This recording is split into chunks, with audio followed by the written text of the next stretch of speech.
রাজ্য সরকারি কর্মীদের 4% ডিএ বাড়ল, বছর শেষে সুখবর। রাজ্য সরকারি কর্মীদের জন্য সুখবর।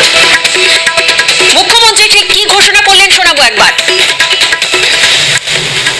আজকে আমি অ্যানাউন্স করছি বড়দিনের এই শুভ প্রোগ্রামে that another installment of 4% DA from 1st January 24 to around 14 lakhs government employees, teaching and non-teaching staff of all school colleges and universities, employees of all statutory undertakings and parastatals and pensionaries সবাই কিন্তু এটা পাবেন। মন্ত্রীর 1 জানুয়ারি থেকে বাড়তি 4% সরকারি কর্মীদের DA বাড়ল 4%, বাড়তি 4% ডিএ ঘোষণা করলেন মুখ্যমন্ত্রী।